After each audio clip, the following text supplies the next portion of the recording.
సుమన్ టీవీలో మీ personal and business promotions కోసం కింది నెంబర్కి కాంటాక్ట్ చేయండి. రోజు ఇక్కడ విశాఖపట్నంలో పవన్ కళ్యాణ్ గారి పిలుపు మేరకు భారీ ర్యాలీ నిర్వహించడం జరుగుతుంది. బంగ్లాదేశ్లో హిందువులపై జరుగుతున్నటువంటి దాడుల్ని ఖండిస్తూ ఈ ర్యాలీ నిర్వహిస్తున్నాము. గత 5 నెలలుగా బంగ్లాదేశ్లో హిందువులపై విపరీతంగా దాడులు జరుగుతున్నాయి.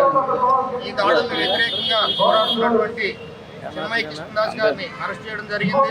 ఇళ్లలోకి జొరబడి మైనారిటీలుగా ఉన్నటువంటి హిందువుల్ని చాలా దారుణంగా హింసిస్తూ ఆడవాళ్ళ మీద మానభంగాలు చేస్తూ వాళ్ళ ఆస్తుల్ని దోచేస్తూ అలాగే వాళ్ళ ధన మాన ప్రాణ రక్షణ లేకుండా అక్కడ జరుగుతున్న దాడులు అక్కడ ప్రభుత్వం కనీసం వాటిని అదుపు చేయలేకుండా ఉంది.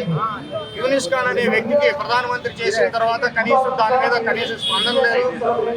దౌర్భాగ్యకరమైన విషయం ఏంటంటే భారతదేశంలో హిందూయిజాన్ని ఇంతలో మనం ఆచరిస్తున్న తరుణంలో భారతదేశంలో కూడా పార్లమెంటు జరుగుతున్న సమయంలో కూడా కనీసం ఒక్క ఎంపీ కూడా దీని మీద స్పందించకపోవడం విచారకరం.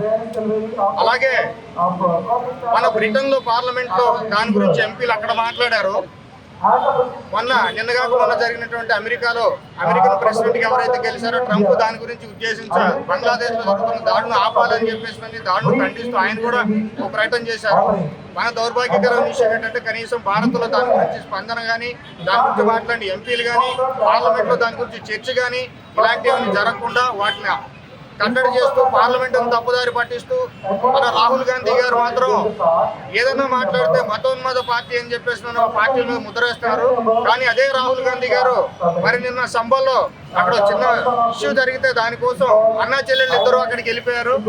అక్కడ మాత్రం జరిగింది ఒకటే దాడా, ఇక్కడ హిందువులపై జరుగుతున్న దాడులు కనిపించట్లేదా రాహుల్ గాంధీ గారికి? రాహుల్ గాంధీ గారు ఈ భారతదేశంలో ఉండట్లేదా? రాహుల్ గాంధీ గారికి హిందువులు ఓట్లు వేయట్లేదా?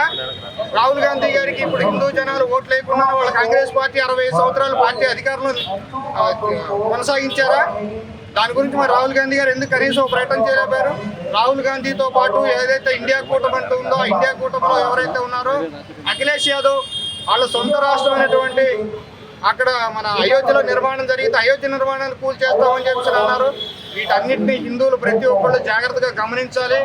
హిందూ సమాజం దీని మీద ఆలోచించాలి, బయటికి రావాలి. హిందూ సమాజంలో ఉన్నటువంటి ప్రతి ఒక్కళ్ళు దీన్ని ఖచ్చితంగా ఖండించాలి.